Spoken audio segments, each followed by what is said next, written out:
Hello, dear students. You're welcome in today's session.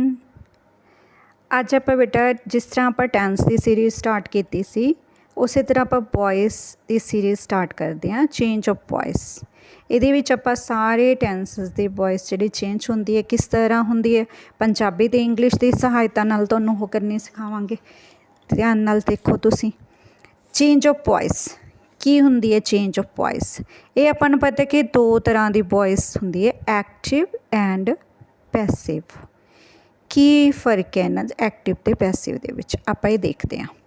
Simple ਜਿਹਾ ਪਹਿਲਾਂ ਸਮਝ ਲਈਏ, ਇਹਨੂੰ ਲਿਖਣ ਜਾਂ ਯਾਦ ਕਰਨ ਦੀ ਜ਼ਰੂਰਤ ਨਹੀਂ, ਤੁਹਾਨੂੰ ਵਾਕ ਕਰੋਗੇ ਨਾ ਫਿਰ ਉਹ ਆਪਣੇ ਆਪ ਯਾਦ ਹੋ ਚੁੱਕਾ। ਤਾਂ ਵੈਸੇ ਇੰਟਰੋ ਦੇ ਤੌਰ 'ਤੇ van the subject of the sentence performance the action, ਜਦੋਂ ਸਬਜੈਕਟ ਮਤਲਬ ਜੋ ਕਰਤਾ ਹੈ ਉਹ ਕੰਮ ਕਰਦਾ ਕੋਈ ਤਾਂ ਉਸ ਜਿਹੜੀ ਵੌਇਸ ਨੂੰ ਐਕਟਿਵ ਕਿਹਾ ਜਾਂਦਾ ਹੈ।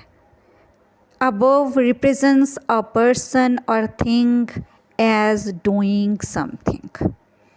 It is said to be inactive voice.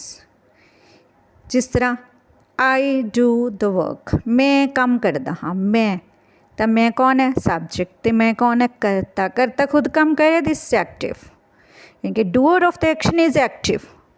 कौन एक्टिव होंगे ਇਹਦੇ ਵਿੱਚ? डूअर ऑफ द एक्शन, ਕਰਨ ਵਾਲਾ doer of the action is active, ये एक्टिव होंगे। तो एग्जाम्पल च लिखे आप आई डू द वर्क। तीन पार्ट बनते बेटा दे, देखने में चार वर्ड ने पर पार्ट तीन बनते ने क्योंकि जोड़ा आई है वो सबजैक्ट, आई की है बेटा आई है subject, I subject do verb the work object. समझ आई? आई सबजैक्ट काम करने वाला, डू वर्ब दी पहली फॉर्म है B1 है, ऑब्जेक्ट द वर्क काम ऑब्जेक्ट है। ठीक है बेटा, ये समझ आया तुहानू?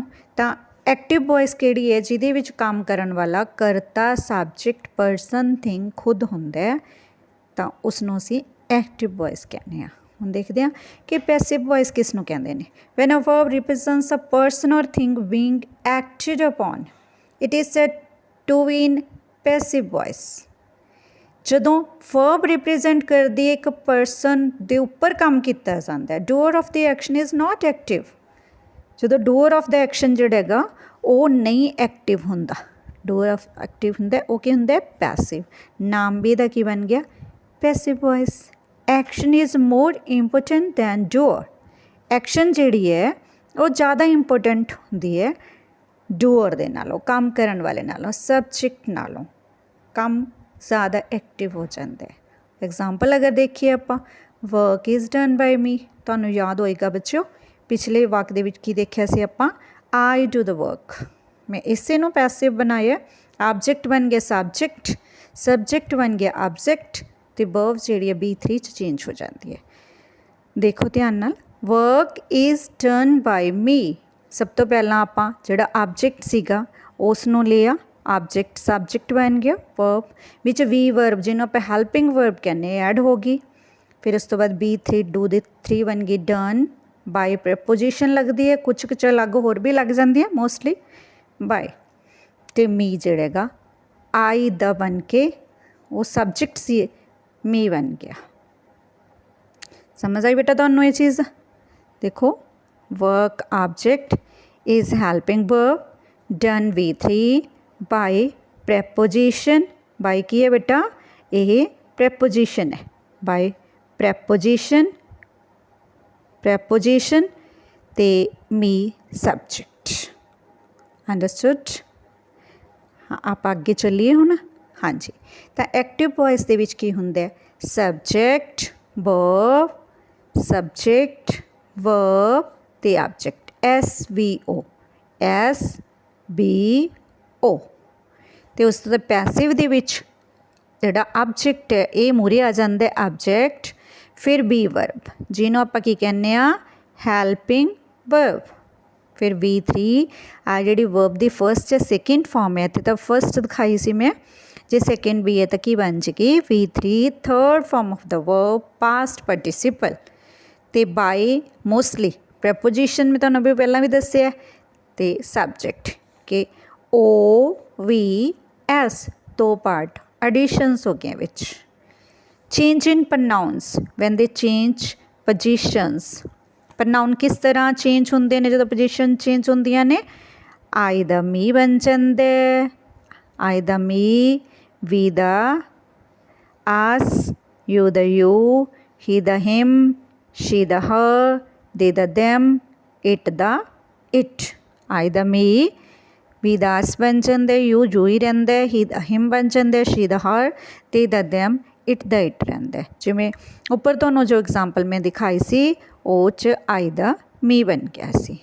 ਤਾਂ ਇਹ ਹੋ ਗਏ एक्टिव ਤੇ पैसिव वॉइस ਦੇ ਵਿੱਚ ਕਿਹੜੇ पार्ट्स ऑफ स्पीच अपने को मतलब पार्ट्स आते हैं, वो चीज़ आ गई। उस बाद देखते जनरल रूल्स कि वॉइस नू चेंज करने वास्ते कॉमन जे रूल की ने। Change the object into subject, बड़ी ईजी गल है, मैं तुहानूं पहले ही दसी सी कि ऑब्जेक्ट नू सबजैक्ट दे विच बदल दो। सूटेबल हैल्पिंग वर्ब जिन्हों ऑक्सिलरी वर्ब भी उस हैल्पिंग वर्ब, जिवें मॉडल्स भी आ जाते हैं तो हैल्पिंग वर्ब होगी जिन्हों वी दी फॉर्म्स कहते हैं, बी ई वी दी। Change the verb into past participle of the verb, at the preposition bye.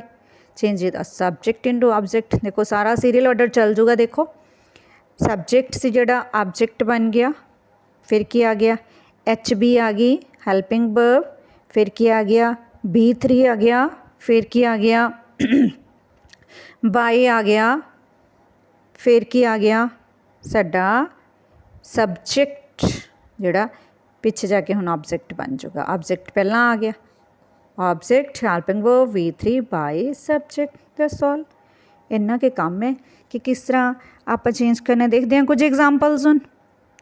He sings a song, he sings a song, तो ही सबजैक्ट है ना अपना बेटा, ये तो पिछे चला जाऊगा। हुण आप पहला ऑब्जेक्ट नूं देखो, एक ही साडा ओ ऑब्जेक्ट, अ सॉन्ग नूं मुरे लिओ, अ सॉन्ग। सिंग्स लगे हुए तो प्रेजेंट इंडेफिनिट, वैसे सारी exercise present indefinite is am are ही लगेगा। Is sung by him, he द हिम बन गया। आई रीड अ बुक, आ बुक नूं ले लो पहला आप, a book is read by me, I द की बन गया बेटा मी, आई काच बदल गई मीच। I don't like kites, negative वाक आ गया है, तो काइट्स डू द बन गया are not liked by me. मैं एरोज भी दी हुई और रेड कलर देखो, काइट्स रेड कलर, इतने रेड कलर, आई तो रेड कलर लगाया है तो मी तो, ताकि तुहानूं ईजीली समझ आ जाए कि सबजैक्ट इत्थे जाके ऑब्जेक्ट हो गया या ऑब्जेक्ट इत्थे आके सबजैक्ट हो गया। डू यू टेक टी, इंटरोगेटिव भी ले लिया आप, तो डू की थां ते की बन जूगा, जे तो यू ही हुंदा इत्थे कोई तो आर लगता, इत्थे इज लग गया क्योंकि टी नूं लेना ना आप अगे। Is it take the third form taken by preposition, you पिछे जाके यू ही रहेगा, प्रॉपर प्रनाउंस देखिया सी, sign of interrogation as it is रहेगा। Is it taken by you, तो ये सी कुछ एग्जाम्पल्स तुहाडी सहायता लई मैंने लिखे ने। इहदा रूल की बन गया, ये बहुत डीप जाने की लोड़ नहीं बेटा, सिंपल ही याद कर लो कि जे एक्टिव सेंटेंस है सबजैक्ट SBO, ओके। जे पहला तो चंगी तरह दस ही दिता मैंने, ओ फिर हैल्पिंग वर्ब, फिर B3 object is am are, B3 by subject. जे नैगेटिव वाक है तो ऊपर डू डज नॉट दिता होगा, नीचे इज एम आर नॉट हो जाओ, बाकी सारा उपरले की तरह ही रहेगा। जे इंटरोगेटिव होएगा मूरे डू डज होएगा, फिर SBO, उस तरह डू डज चेंज हो जाओ is am are they which, object इत्थे आ जाऊगा, सबजैक्ट पिछे चला जाऊगा, V1 दा V3 बन जाओ तो बाय प्रपोजिशन सबजैक्ट आ गया। तो एक साइन ऑफ इंटरोगेशन तो लगना ही लगना है बेटा, ये इंटरोगेटिव दोनों दे विच, ये भी लगेगा, ये जो आप करते हैं नरेशन वगैरह करते हैं वो साइन ऑफ इंटरोगेशन खत्म हो जाता है, पर वॉइस के उम्मीद रहता है क्योंकि वो चीज़ बाक दी बदलती नहीं। डू यू टेक टी, कि तुसी चाह लेंदे हो, is it taken by you, कि चाह तुहाडे द्वारा ली जाती है, पीती जाती है। एक दो तुहानूं होर मैं सिंपल जी लिख के करवा दिन्नी आ ताकि तुहानूं बहुत अच्छी तरह पक जे सारा कि करना किवें है। मान लो सिंपल जा वाक लैने आपां, आई लव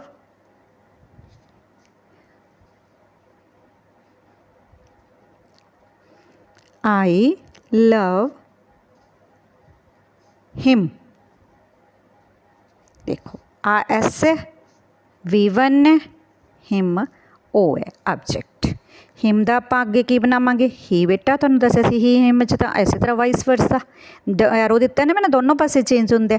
V1 है तां इज, लव दी तीसरी फॉर्म लव्ड, प्रपोजिशन बाय, आई दी चेंज हो के मी, तां आ की बन गया साडा ऑब्जेक्ट आ गया। एक ही होगी साडी हेल्पिंग वर्ब, जब बी दी फॉर्म कह दें आप। लव्ड की हो गया साडा V3, आ की होगी साडी प्रपोजिशन, आ की हो गया साडा सब्जेक्ट। क्लीयर होया बेटा ये कि किस तरह चेंज होंगे? बहुत ईजी तुहाडे अनुसार मैं करके विखाया है। एक वाक आपां प्लूरल दा ले लैंदे आ, एक वाक आपां होर ले लैंदे आ। वी ग्रो वेजिटेबल्स, वेजिटेबल्स, हाँ जी। एक ही है सब्जेक्ट, एक ही है V1, एक ही है ऑब्जेक्ट। ओके, नाउ आप चेंज कर दें, वेजिटेबल्स अगे आ जाएगा ना सब्जेक्ट, वेजिटेबल्स, क्योंकि फर्स्ट फॉर्म है, आर प्लूरल भी है, आ हेल्पिंग वर्ब आर लग गई। V1 दी V3 करा गए तो आप are grown, GROWN, grown by preposition होगी, वी दा की बन जाएगा us, vegetables are grown by us. आ ऑब्जेक्ट से सब्जेक्ट बन गया, आ हेल्पिंग वर्ब लग गई, ये V3 होगी साडी, ये बाय प्रपोजिशन होगी। अस जिहड़ा वी नूं चेंज करके साडा जिहड़ा सब्जेक्ट है वो इत्थे आके चेंज होके अस बन गया, ये साडा ऑब्जेक्ट सी।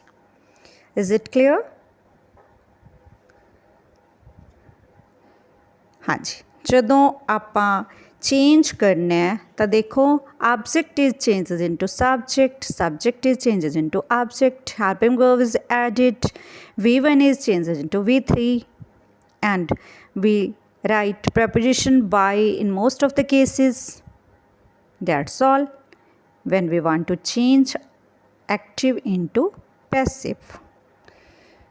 हुण बेटा तुहाडे लई मैं एक्सरसाइज दे रही हाँ, इस एक्सरसाइज नूं सॉल्व करना है। कमेंट बॉक्स दे विच तुसीं पा के लिख भी सकदे हो कोई डाउट वगैरह जां आंसर्स भी, पर मैं अगले एपीसोड दे विच तुहानूं इस दा सल्यूशन भी देवांगे ताकि उदों तक तुसीं खुद रिवाइज करो, तुहानूं समझ आ गया कि नहीं पता चल जे। जे मैं इत्थे दसता तुहानूं फिर तुहाडे लई वो हो जाएगा कि दिता ही होया, तुसीं आप प्रैक्टिस करनी है। He reviews his work, they revise their lessons, she doesn't, negative वाक्य है, doesn't tell stories, I do not tell a lie, do you favor him, interrogative आ गया, do you like music, this is also interrogative। तो मैं दो वाक्य एक तरह के तुहानूं पा दित्ते ने ताकि तुसीं इसकी प्रैक्टिस कर लो। बड़ी ईजी सेंटेंसिस में लई और ईजी लैंग्वेज दे विच तुहानूं दस्सिया। जे आप स्टार्ट कर रहे हैं वॉइस सीखना तो ये जिहड़ी वीडियो है तुहाडे लई काफ़ी हैल्पफुल होगी, बड़ी ईजी लैंग्वेज दे विच तुहानूं दसी गई है। ओके बेटा, ये एक्सरसाइज करके वेखना ज़रूर, फिर मिलांगे अगले लैक्चर दे नाल। थैंक यू बेटा।